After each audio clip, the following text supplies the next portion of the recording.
Welcome to this episode of Why Pals Tales from Super Laundry. I am very excited, probably overexcited about this podcast episode because I've got a podcaster.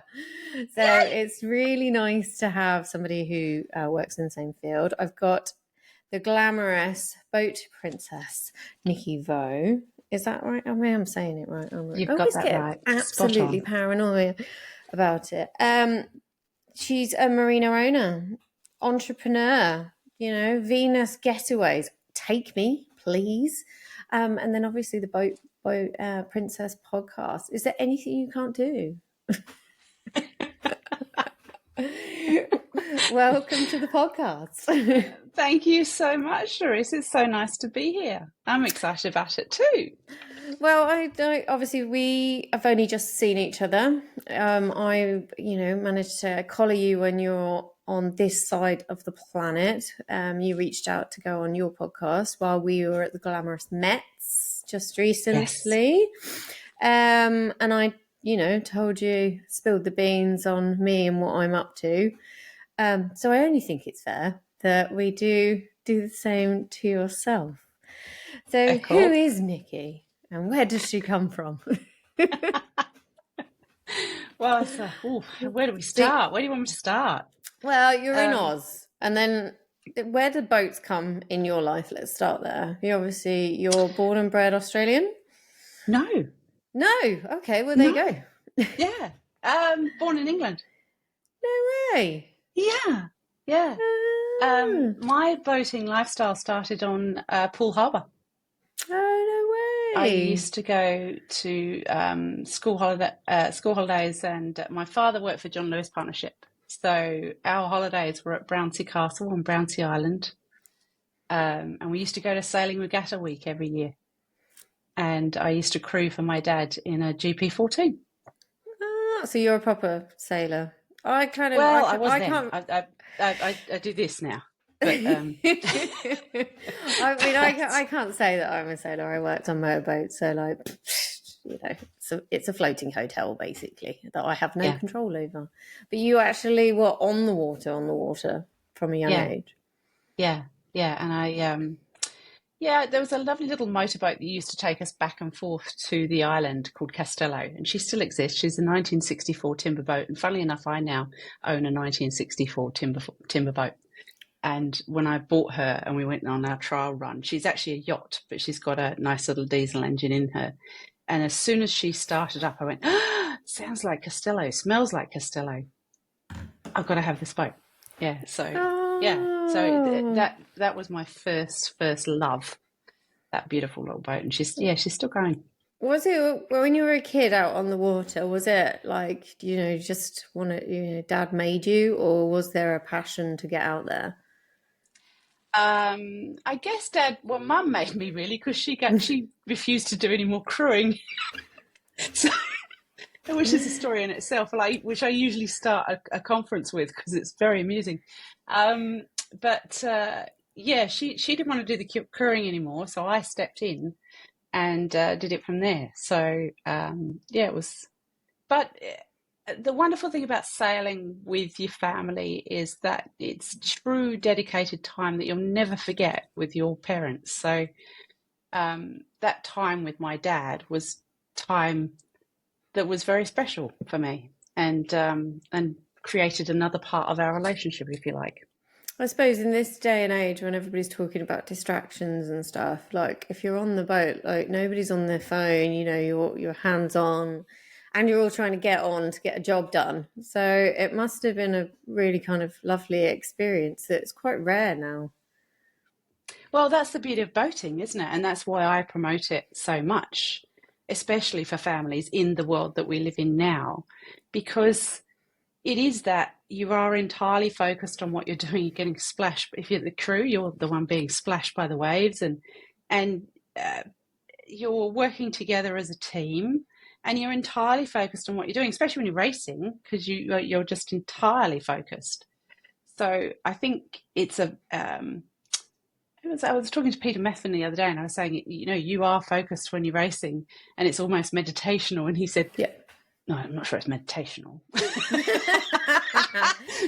It's fairly intense sailing racing, but yeah, it's you are focused and you're not thinking about work, you're not thinking about, and you, as a family, you're spending time together tremendously, and those memories never go. You will always remember them. I do think it's stuff like that is meditational, because people get a misconception about meditation. Meditation, you're trying to force your brain to kind of become inactive. But you're basically trying to focus internally, and anything you have to give your 100% focus means you've got no chatter. It's like rock climbing. If you think about other things whilst rock climbing, you will fall off. If you're sailing, exactly right. Do you know what I mean? You will either, sails will stop, or, I don't know, lose wind, or I don't know. Obviously, I don't know, because I've just said that. But anyway, yeah. And to have that experience, because obviously when we talk about working on boats, a lot of the time we talk about boat families. You become a chief stew, you become a boat mum. So to have that with your family, that must be really quite a lovely thing to have. It is, and I've had it with my kids since, and it's a privilege that you get to go boating together. But again, they have memories they'll never forget from boating. So that's really good. And it's even as they've grown and they're young adults, the time you spend on a boat together is somehow completely different to time on land. It's almost like time slows down, and you're often in a place that you can't even get signal, so you can't use your device. So you're forced to, I don't know, have a conversation. Oh dear. Well, yes, I'm sure the conversation, if you're forced to, gets better over time. So you grew up in the UK, but so when did you get the Aussie accent? Well, I've been in Australia for 33 years now, so long time. So my mum and dad gave me a flight to Australia for my 21st birthday. Oh, wow. So I went over on a working holiday and I met my amazing husband, and the rest is history. What, literally at 21? Was that like, what was he? Why was he in a hostel? No, he was a friend of the family I was staying with, so I got introduced to him through that. Yeah. And it was love at first sight? No, I completely ignored him. So that made me a challenge. So happy days. Here I am. Have you stopped being a challenge? I don't know. Probably not. So where? So obviously you went over to Australia. Where did you head into? Sydney, and I was lucky enough to start my Sydney life in Northern Beaches, nice. Which for those of you that know, Sydney is a beautiful. I mean, are there any ugly parts of Sydney? Not really. The Northern Beaches in itself is a beautiful. It's just full of gorgeous beaches. And it's a fabulous area to start my life in Sydney. So I was very blessed to get that. It is absolutely stunning.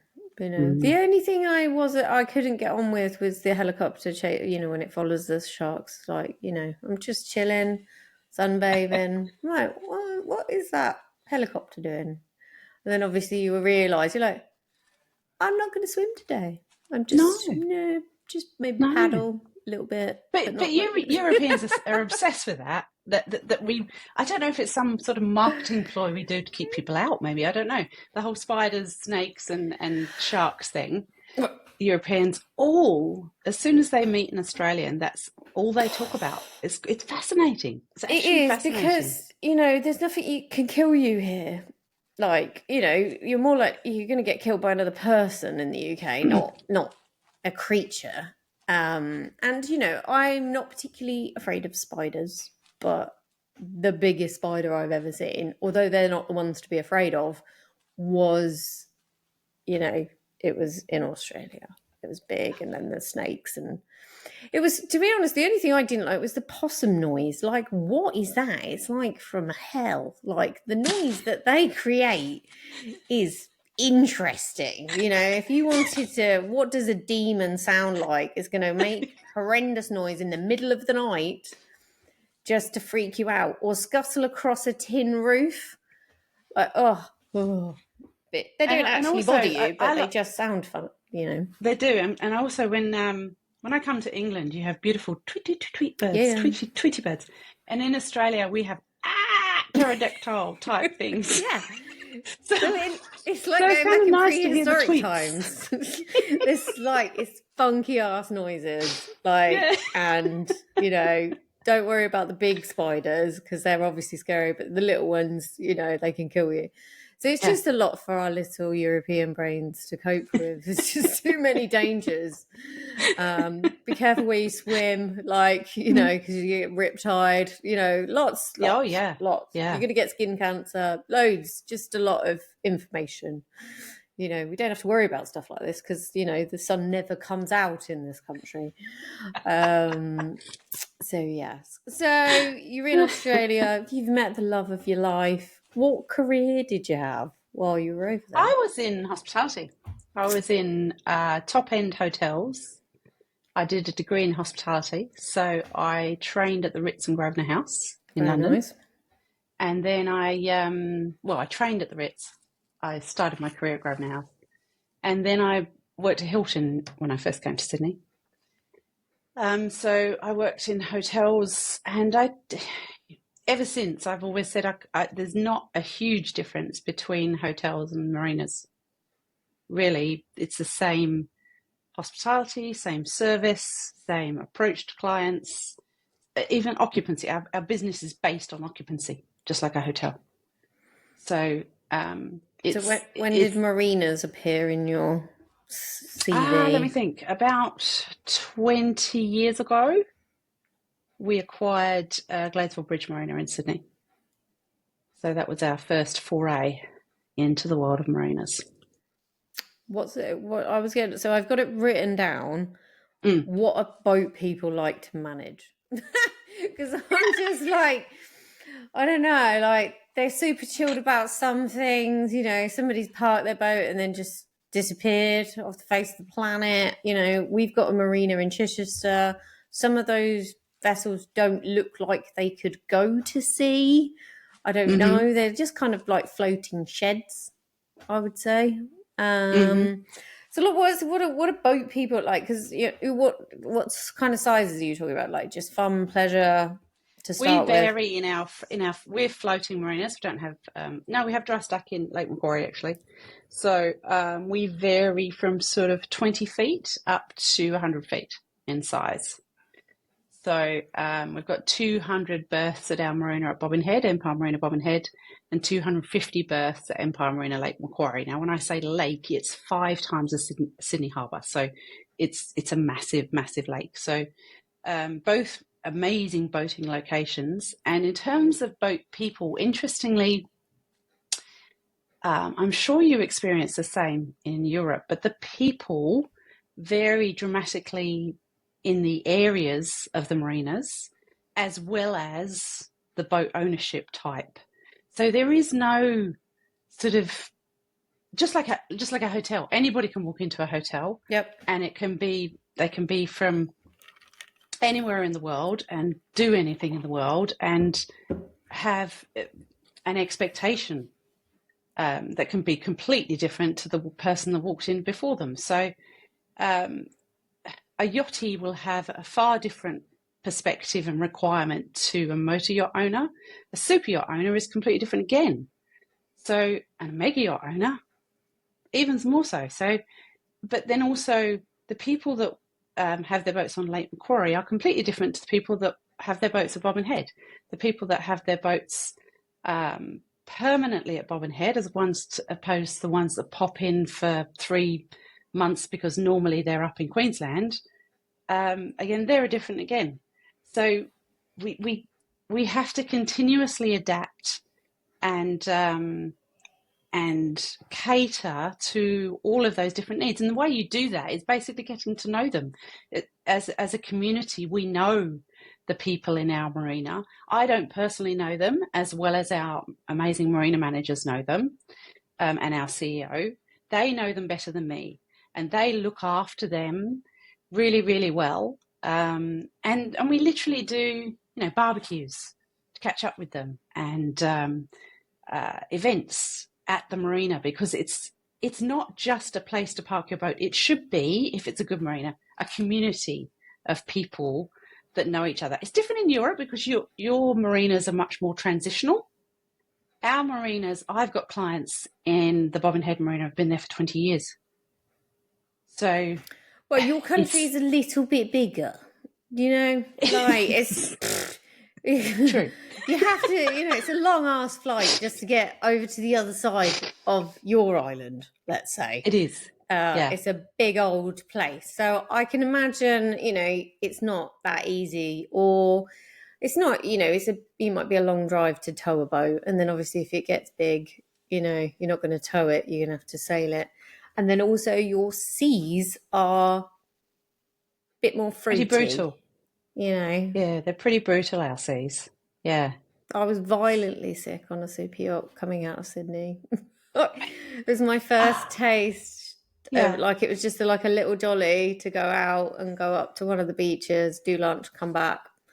No, like swelly, just very swelly. And I wasn't prepared, and I hadn't taken any seasickness. So yeah, it's a bit interesting, your coastline, I would say. It is, and that's why you've got to have a decent hull in our coastline. But you also pick it, like any boating, pick your day. If you pick a good day, weather, you can go from Sydney Harbour to our marina at Bobbin Head in like 2.5 hours, doing an average of sort of 18 knots, and it's a fantastic run. So it's a beautiful view. It's just down to the God, day. it's like that's stuff you would put, take a photo, put a painting on your wall. Like it's absolutely stunning all the way around there. Thank you. So obviously, it sounds like you had a really hard life in these lovely locations.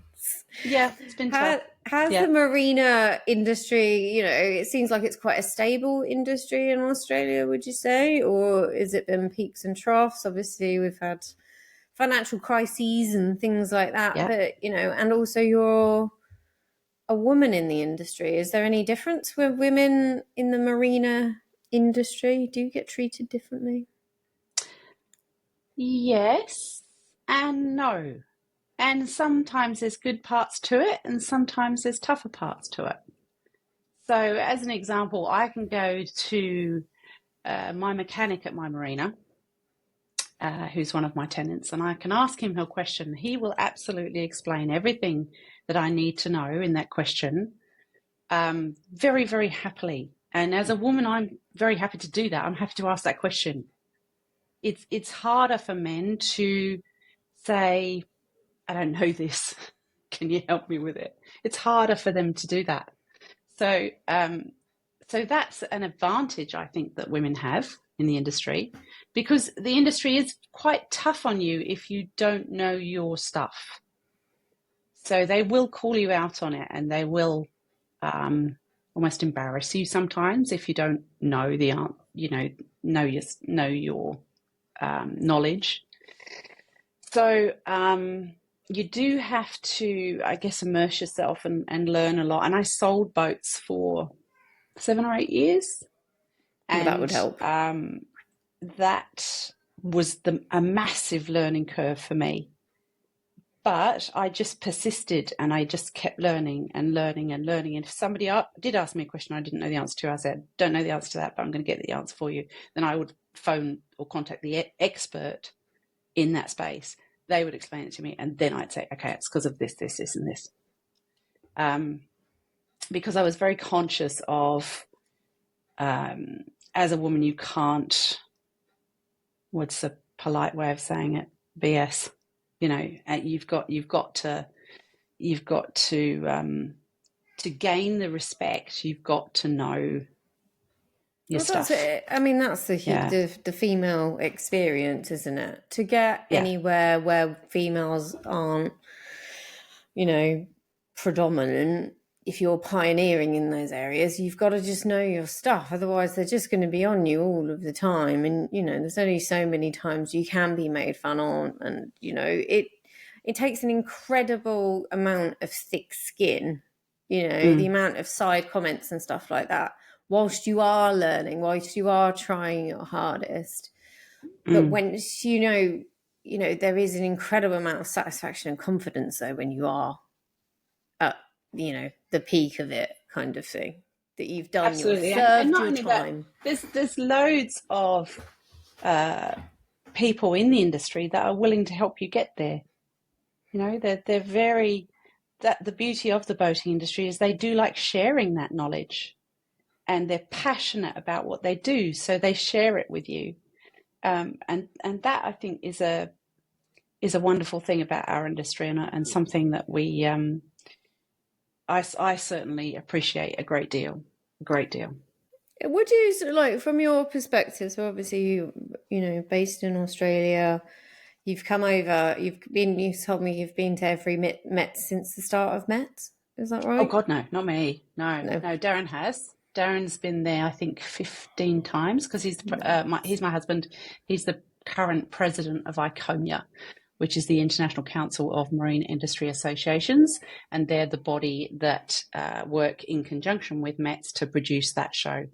So he's been to many, many, many, but I was at home with the children when the early ones were doing, and even into their teenage years. Of course, we have, when you're that far away, you can't disappear for 3 weeks. No. Even when they're 15, 16, you've got to be around for them for support and emergency and just I don't know whether you feel like, purposes. as a mother, like they've got to be a certain level of sufficiency before you're like, right, I'm going to go to the other side of the planet. Yeah. Look after yourself. Yeah. So, yeah. So you've been to a few, no? I've been to 3. Yeah. 3. Met's trades. What's the difference between Australia and Europe? What do you... Oh gosh, that's a big question. We've got time. Just, what were your first impressions of Europe in the beginning then? Let's start. Oh, well, I mean, everyone loves Europe, right? Don't they? Yeah. I mean, Europe is a beautiful part of the world, and you've got, I think the fundamental difference between Europe and Australia is if you live in England, you can pop across to France for lunch, and you can pop down to Spain for a weekend, and you can pop down to Italy for 3 nights. And we are so far from everything that every travel for us is a big ask. Even going from our city to city is an hour flight or a 9-hour journey, Sydney to Brisbane, that sort of stuff. So I think that's the fundamental difference. So I think you get a lot more exposure to different cultures, different languages, different money even. Yeah. And we are fairly similar over the whole of Australia. There'll be plenty of Australians that will argue that entirely. They will not be happy about that statement. But no, you are different. You're completely different, 100%. Yep. Nope. But we do know we can get a really good coffee in Sydney, and we can get a really good coffee in Melbourne. Yep. I mean, you can get like you guys' obsession with, like, if anybody's ever been to Australia, the best coffee, normally you're like, Italy, like cappuccino, like where these things are supposed to go. Australia is just obsessed. Like your food and your coffee. Like I picked up a coffee, I think I've told the story before, and the barista just put a dragon in the top of it. I'm like, what are you doing? Like, it's like a work of art. Like, I can't draw that on a piece of paper, let alone with a bit of foam in the top of my coffee. Do you know what I mean? Obsessed. But you are, obviously, for the people that think you're different, obviously a coffee in Perth is different to Sydney. 100%. Not. No, not the coffee. The coffee is consistently good across the whole country. Amazing. And it's served by passionate baristas and passionate cafe owners, and it's when we travel, we find that really hard now, that finding a good coffee like we used to at home is getting better. I have to say, it's getting better. But the food, it's tricky. And the food, it's so good to get good food in Australia, like so spoiled. I mean, I thought I was a great traveller when I landed in Sydney, and I woke up eventually. I'm like, I'm going to go down to Bondi Beach, and I'm going to sit there, I'm going to have a nice coffee. And then I picked granola. I'd never had granola in my life. And they just gave me this tiny little dob of yogurt. And I'm like, I'm crunching it. I'm like, this is not what I thought it was going to be. Like losing a filling. But everything's so good. Like so good. The fish. Oh my gosh. The fish. But yeah, you are spoiled. Again, it's a Yeah, horrible place to live, we've got obviously. amazing ingredients. Yes. We've got amazing chefs and talent Yes. in this country, and we've also got a beautiful fusion of different people from all over the world. So our food. When I've been away from Australia for an extended period of time, I really, especially if I'm in UK, Europe, I really miss the influence of Asia on the Yeah. food. So Oh, we have sushi as instead of a sandwich, and yeah. we just love Oh, I'm so that hungry now. Like fusion mix of Asian food. Yeah, it's the good. Asian food in Australia is just, out of this world. It Yeah. really is. Australian MasterChef, I would probably say, is a bit better as well. Like I've watched that. We kind of Oh. really like Australian MasterChef here. Very, yeah, it's lovely. So like being in the boat, like the boating side of, Europe, would you say, because obviously, you've got that simplicity in a way that you're just dealing with one country. Dealing with different countries has complications Mm. because everybody's got their own way of doing things. Do you have, what's your favorite and what's your least favorite country to work in? Oh, well, yeah. I don't really kind of work in the countries. I go for conferences and I speak at conferences and I attend congresses with my husband. I go to expos, all that kind of thing. I don't think I would have a least favourite because every time you go to another, Portugal we went to last year. It was amazing. It was fantastic. It was brilliant. And you do learn because we do marina tours and things like that every time we do these events. So you do learn that in some ways they do things a little bit differently, and there might be little things that they do slightly differently.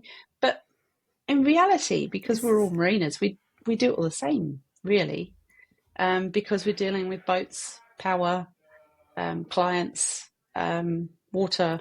It's all the same sort of things. So it's kind of cool like that because you're going to a completely different culture and a completely different country, but in reality, you're still seeing the same boat brands. You're still seeing the same setups in marinas. A perfect example is in Australia. We have on our marinas we have a finger every two boats. In Europe, you'll be lucky if you get enough space for the boat, let alone a full berth with a finger on the side. So I think we do sort of return to Australia. If somebody says, "Oh, I've only got 2 meters between my boat and the boat next door," we go, "Try going to Europe." Yeah, it's squishy. So it's squishy. Yeah. What's your favourite? My favourite place. Favourite marina in Europe? Come on, you've got to have one favourite if you're being too political about your least. Well, it's got to be. Well, I love Venice. I adore Venice because you have everywhere you go in Venice, you have to go on a boat. So to me, that's like heaven. I can't go anywhere without going on a boat. Whee! So I adore Venice with a passion. And Alberto, our friend who owns a marina there, he's a wonderful man. The World Marinas Conference is actually being held there next year in October. So I cannot wait for that because I know he is going to put on an incredible showcase. The beauty of our congresses is that we go to a city and the marina manager of the biggest marina usually there organises the Congress. So they put on amazing showcases of what their city can do. So in Athens, we had this incredible dinner in a dome-centered room with opera being sung, and the view was up to the music. It was just, to die for stuff. And that is the beauty of the boating industry is they never put boats in ugly places, right? So No. everywhere we go is beautiful. Yep. So yeah, the ICOMIA World Marinas Conference next October in Venice, I can't wait for, because I love that place. So you'll be back over next year, obviously. Yeah, I'll be back over twice next year. I've got Dubai in March, then I've got Congress in Palma de Mallorca in May. All right. And then we've got the World Marinas Conference in October in Venice. So amazing times. So you're over And this I would really love to get to the European, because I've never actually done the European boat show circuit. All right. So I'm really hoping to do Cannes and Southampton and Genoa and, you know, all the European circuit next year. Oh wow! Well, when you go to Southampton, give me a buzz. Yeah, I will stay at definitely. our house. We're not far. Thank you. That's so nice. So obviously, the world of marinas. You know, like you said, you don't go. The marinas aren't anywhere ugly. You know, that's the shipyards. They go to the ugly places. So obviously, you've been doing it. You obviously interviewed me for your podcast. Yeah. And obviously, we are all about women on Tales from the Super Yacht Laundry. Why did you start a podcast? Oh, well, I saw a gap in the market because 15 years ago, when I went to a marinas conference, there would be a group of 10 women and like 400 guys. And I didn't think it was because of the guys. And it's not because of the guys. I think it's purely a lack of awareness to schools and to females generally that the boating industry exists as something they can do. So I thought, okay, how can I, because I know so many people in this industry. I'm lucky enough to have friends all over the world in this industry. I thought, how can I show the world, if you like, that there are so many different roles within the boating industry that they could do, right from magazine editors to shipwrights to painters to marina managers to stews to there's so many different roles.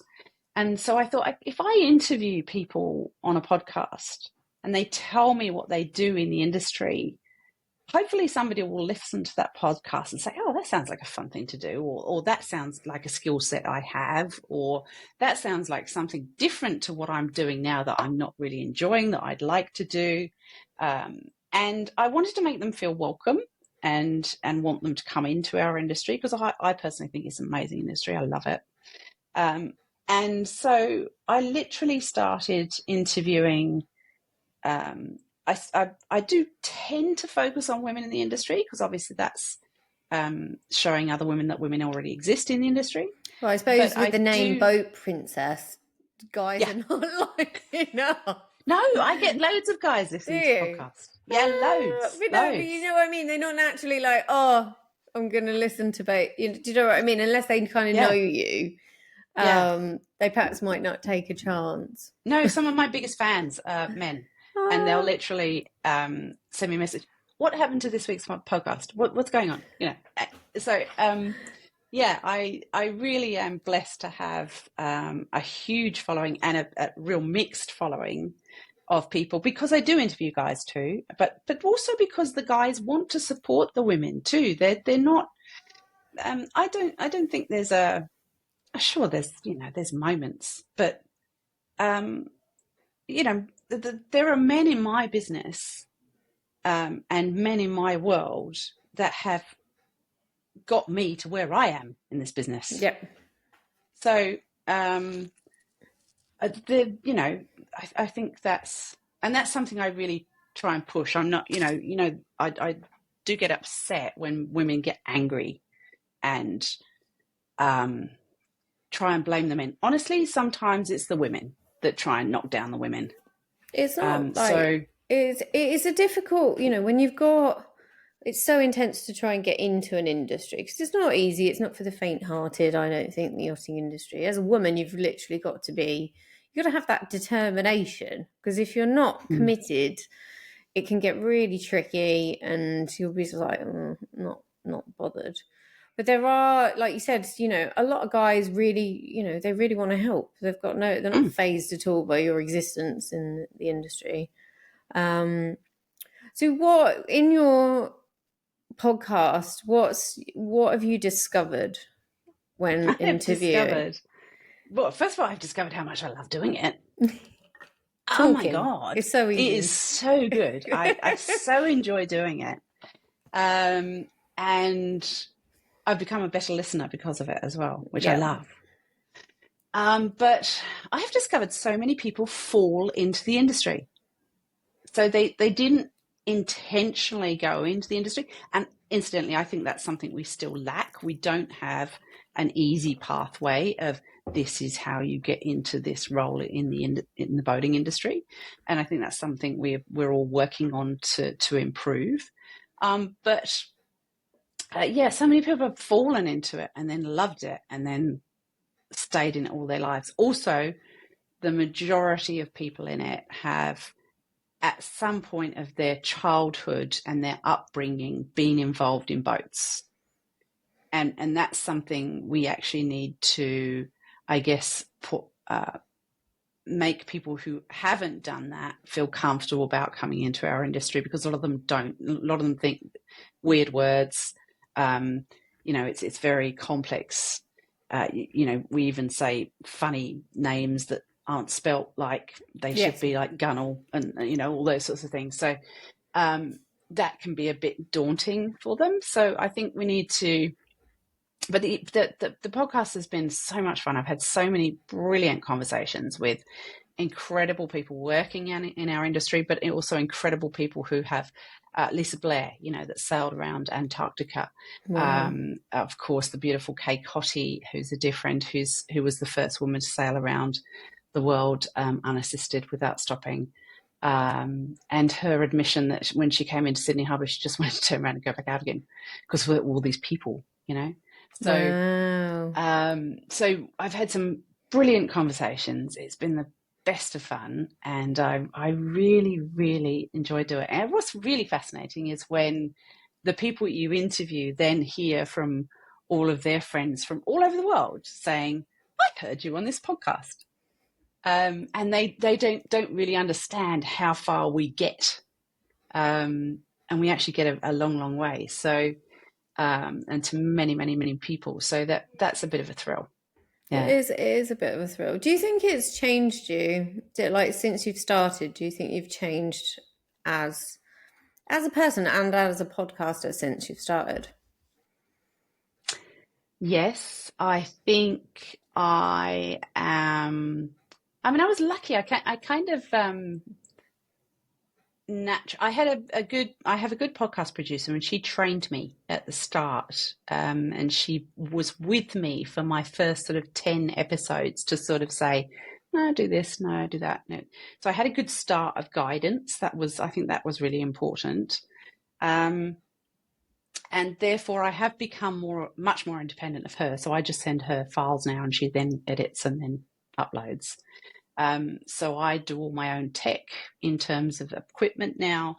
So I'm much more capable as myself as a podcaster now. I'm much more. I'll be much more. I'll approach people that I wouldn't normally approach to say, would you like to be on the podcast? Because I know it's actually something that they actually value.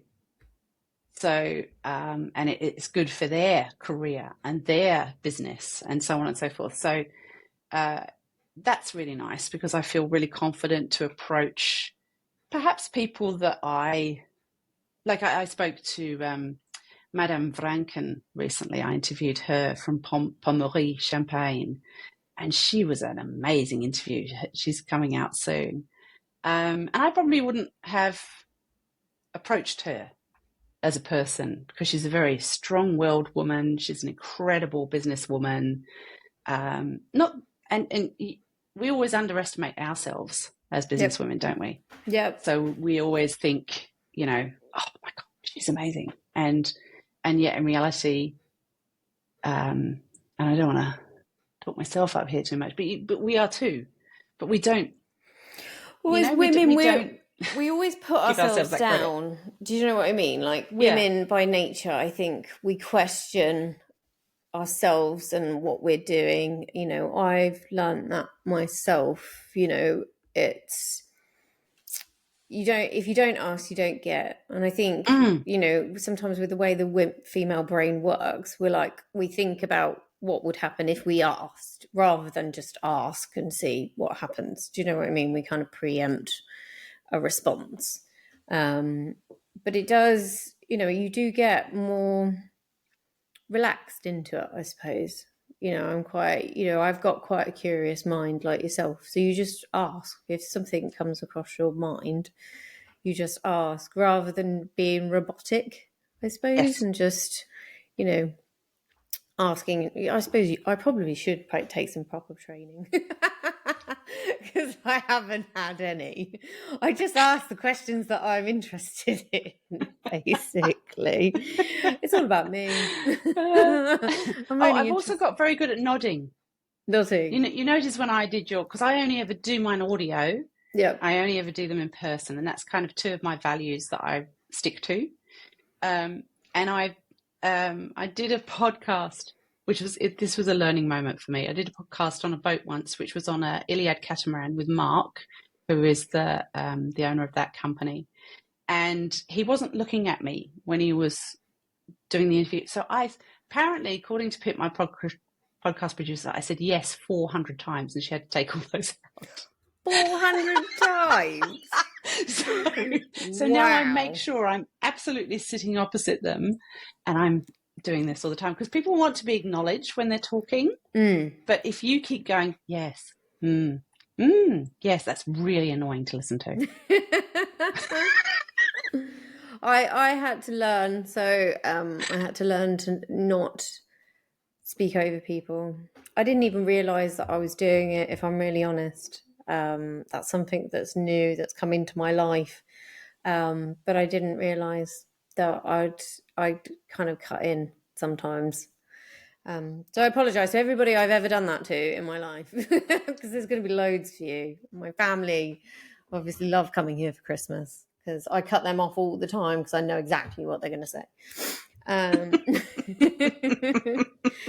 Do you you've obviously been doing the podcast a while.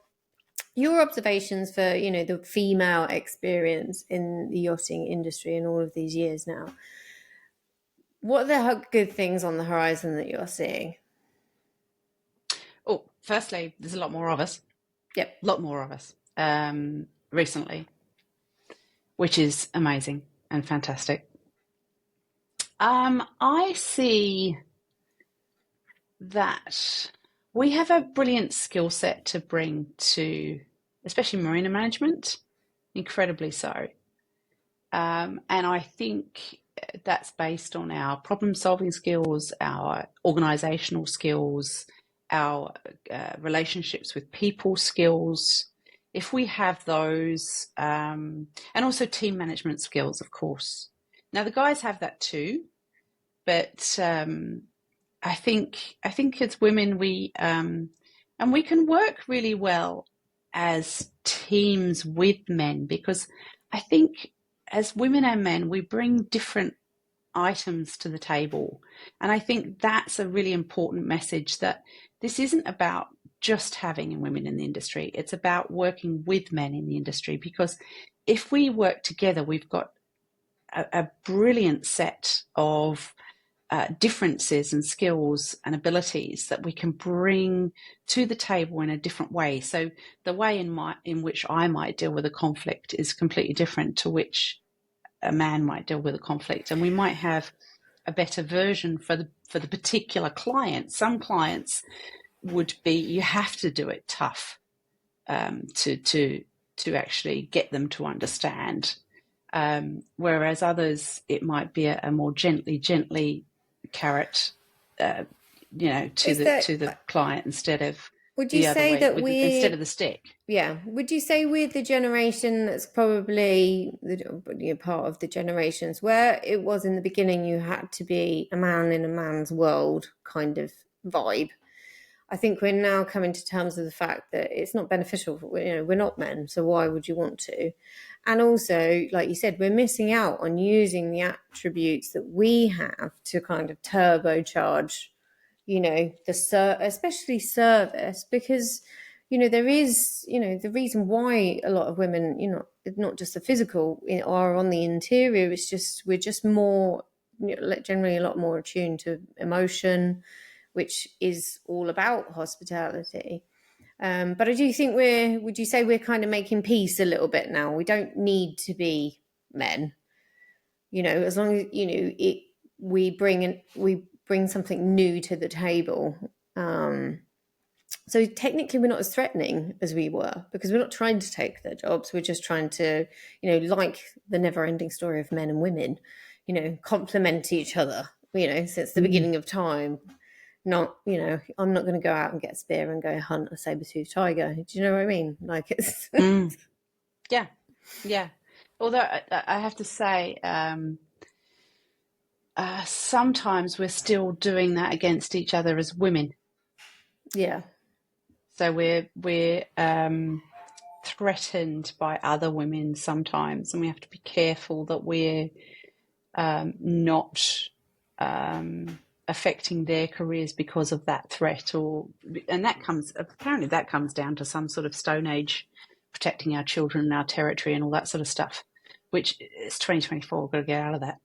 So, but also I think it's, the younger generation are bringing a different language forward. They're bringing a different approach to things forward, and they're teaching us as an older generation that certain things that we tolerated and thought was the norm aren't okay. But they're also teaching us, that the language is changing, I think, which is a good thing, and which is less threatening. Yeah. I do think it's really important that we are strong, but we're not angry. I think that's a really important part of it. Well, I suppose that's coming to, I've never claimed to be a feminist, but I'm very aware that I'm a female. And, there is loads of great things about being a female. There are loads of really horrible things about being a female. If I weighed it up, being a boy, being a girl, in a lot of ways, I do think they get it a lot easier, just biologically. They get a lot easier, right? I'm not saying that it's all easy, but like that bit. But I do think we are coming to an age now, and like you said, language is changing. So what would offend me is not the same. Well, what wouldn't offend me is not the same as this generation, But I think we need to also influence them that, don't take it to heart. You need a bit of a tough skin as well. You can't absorb every stupid comment a man comes out with, because you're just going to get, they come out with a lot of stuff. You can't absorb it all and take it to heart. And I think we've got, especially after COVID, well, sometimes, a sensitivity for example, issue. a 75-year-old man might say to a young woman, what beautiful eyes you have, and he's just being nice. Yeah. And that sometimes can be taken the wrong way. And that, I think, is what we need to be careful of as humans, that we're not losing a kindness to each other and an appreciation of the opposite sex. We should be able to say to the laws now that, my husband can't say to his office manager who's female, well, you look lovely today. He's actually not allowed to say that anymore. And I think that's sad, personally. I think it's sad, and it's probably too far the other way. Like you said, everything is in balance. It's gone quite far, probably the other way. It needs to kind of come back a little bit, because you've got to be able to communicate. And, sometimes the man is attractive and you might want to flirt with him. And at this rate, nobody's going to flirt with you ever. So, you know, Well, how are they going to meet it's actually a real anybody? issue of how do partners find partners at the moment? Because again, under Australian, you're not allowed to ask somebody out if that request is not wanted. How are they supposed to know that? How are they supposed to know it's not wanted? And most of the guys that have asked me out, they were rubbish at it. Like, literally, it was awful. It was awkward. It was like the poor guys, like, they just won't bother. Like, it's just like, nah, I'll just text her.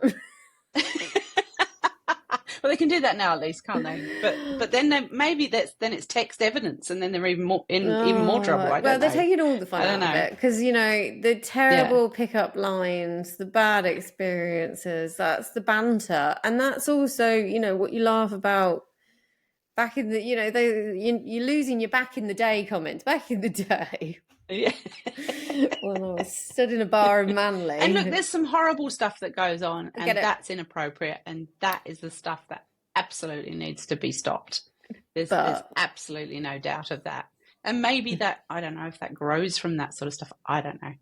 But I come from a different generation that is constantly learning from the younger generation now that, I know I have my certain opinions about things. And I think I'm still entitled to those, but they are opinion, and an opinion. I don't think have to take things into account.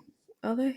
Maybe not yet. What's that? Opinions? Well, opinions they're not illegal yet. No, well, but you can maybe get cancelled in for them, right? Honestly, I'll get arrested eventually, like 100%. I'm in a whole world of trouble if opinions get you put away. Like, we've got a guy in the press in the UK at the moment. The poor guy, he's crass, he's inappropriate. He's the guy in the bar back in the day. Yeah. He just always used to crack really lame jokes. Always a little bit probably on the kind of naughty side, but it always just came out a bit creepy. But that's what he was, and you just kind of ignore it and like, yeah, great, kind of thing. The guy's all over the press, like they're trying to cancel him in the UK for stuff he said 10 years ago. Like, they're literally dragging stuff out. Now, women, to all the women out there, if something happens and you don't like it and you think it's inappropriate, say at the time, you can't go back 10 years. I mean, the world's changed in 10 years. Totally. Totally changed. It's just, tell him he's a dickhead and to piss off. Like, don't understand. Well, maybe I'm just a bit, but any woman that's done bar work, he's that annoying guy at the bar that comes in on a Friday and just, oh God, him again. And he just comes out with lame comments. But any barmaid would just be like, I haven't got time or space in my life to absorb what you're saying, so it's irrelevant. And I think this generation, we need to get them to understand, like, just, if it's bad. When I was a barmaid, because I was a barmaid when I was at uni, it was banter back, and you just gave them back as much as you received, right? And I guess you do have to have a certain level of confidence to be able to do that, and a certain level of wit, I guess, to respond. But like I said, I'd probably end up arrested because if people go back to the crass stuff that I probably me too. I'm in trouble. I'm in trouble. Yeah, I'm in trouble. Yeah. Right, to finish up, I just would like you to talk about these incredible holidays, retreats that you're running, Venus Getaways. Before we go, and then I'm going to ask you we always ask for a crazy story. So, from your time in the boating world, weird, crazy stuff happens. So I'd like to hear your story. But before we do that and finish up, Venus Getaways, can I book? Of course. If I do a podcast while I'm there, do I get a discount? I don't know. I just want to come. I feel like I need it. Well, Venus started many years ago now. Gosh, so many years ago. and it's changed and evolved over the years, and we've had different properties involved and all that sort of thing. But essentially, our flagship property is a house in the Blue Mountains in Sydney, which is an hour and a half drive from Sydney, in the most amazing landscape. The Blue Mountains is staggeringly gorgeous, and it's actually an 1890s property. And what we do is we girls book the property for their group of 4 to 6 to 8. Yep. And we have a full-time butler to take care of them. And I mean a proper butler, not a half-naked butler, proper butler. And we have massage therapists come in and do massages for them. There's a hot spa there. Sounds awful. And it's based on the premise that you and I, as women, tend to go to holiday houses, which we like the privacy and the space and the comfort of, rather than a hotel room. Yep. But we tend to end up doing exactly the same things at a different sink. Yep.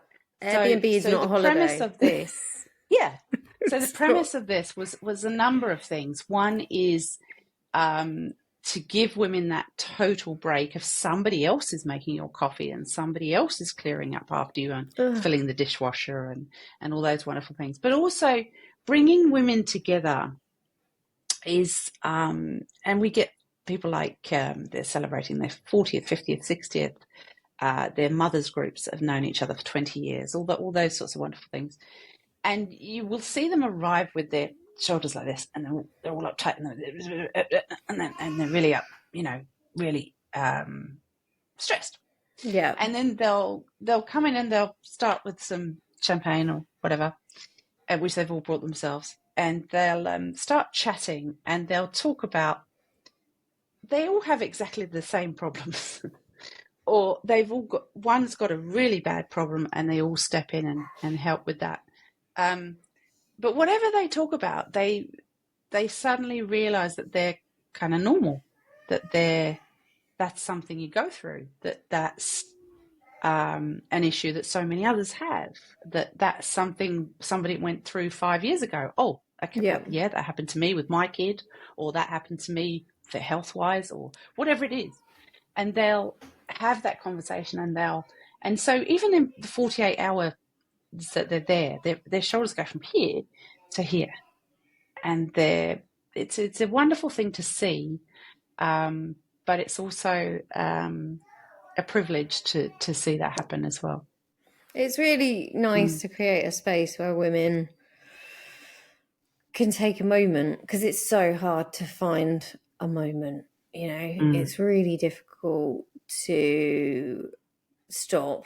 I mean, just being in a house where I don't have to do anything, I actually say I'm not one of those women that goes to somebody's house and say, can I help with anything? I don't do that. I actually say, when I start the relationship with these friends, I'm like, I don't expect you to do anything in my house. I'm not going to do anything in yours. Do you understand? Brilliant. Great. Because I'm just going to sit in your house, drink your wine, eat your food. When you come to mine, I expect the same, and I don't want you to lift a finger, because it is important, because it's just so, life just gets so, that's before you get on to mum guilt, friend guilt, family guilt, and all of that, trying to help each other out. So, yes, I would love to come to the Blue Mountains. Thank you for inviting me. Please do. I'm really looking forward to my ticket going through the mail. What would be lovely to do is Venus Getaways on super yachts. How good would that be? Oh, it'd be really expensive, but it'd be so good. It would be really expensive. And then, but I would find it, I don't know whether I'd feel comfortable being waited on. And then also, I wouldn't want it to turn in. There's a bias right there. What? Okay. I wouldn't feel comfortable being waited on. So sometimes when women arrive at the house, we literally have to make them sit on their hands, and we say, now listen, the butler is here to take care of you. And at the beginning, they feel uncomfortable, and they're not quite sure why they've got a butler, and they're, and the butler can be male or female. It's there's no male called Shane. I'd like one. And by the end of the weekend, they're saying, can we take the butler home with us? Especially if he's called Shane and he's beautifully tanned and blonde haired. I'm all over that for sure. I can have a good thing. But no, it would, on a super yacht, I think it would be slightly different. I probably would tap into the whole below deck vibe and then start analysing their service. So it probably wouldn't be great because my chief stew brain would be like, Beckle. Anyway, right. Yeah. So to finish up, could you please, if you can, hark back to a absolutely bonkers situation that really can only happen on a boat, and you're just like, what on earth is going on?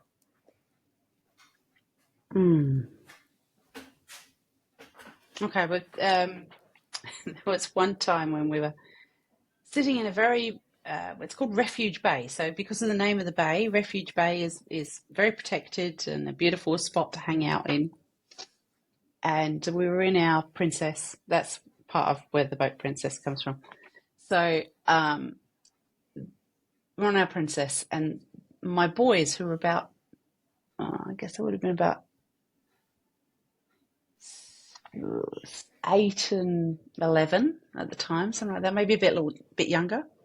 They had these little single kayaks that they would take over to the beach and then come back to us. And again, I think it's a lovely part of boating that kids get to do things as kids, and you're not wrapping them in cotton wool. You go and you send them off to the beach on their kayaks, and you can see them.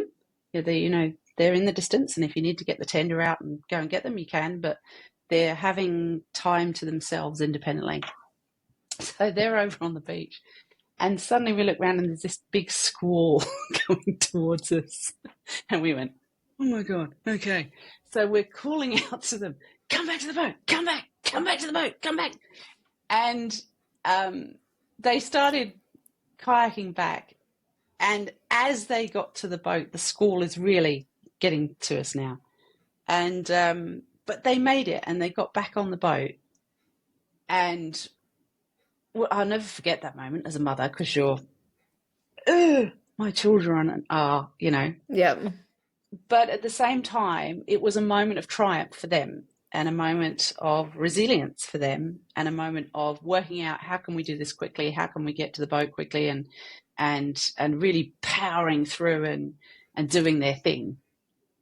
So, yeah, it was a mad moment, but they were safe. And I mean, they had their jackets on and everything as well. And it is a bay at the end of the day. They're not going to go out to sea and all that sort of thing. But that was a bit of a mad moment, I guess. And it's a moment that you always remember. And another one was, I'm on the boat looking behind us. We've got the full wake of the Princess behind us. My son's on this is when he's older. It's like 14, maybe 16. He was on the jet ski behind us, and he went through the wake, but he disappeared completely on this massive jet ski.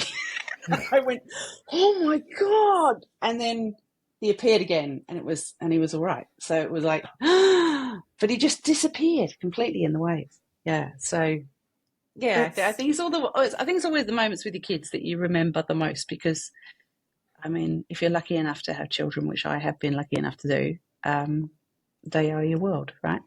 So they give the world a whole brand new perspective, that's for sure. But it's, yeah, I haven't got to those moments yet. Like, God forbid, like Esme's doing gymnastics because she keeps headbutting and falling over. So hopefully her balance will improve, so she'll stop falling over. Let alone out into the big wide world doing things. But I'm sure she'll be fine. Thank you so much for coming on my podcast. I've really enjoyed.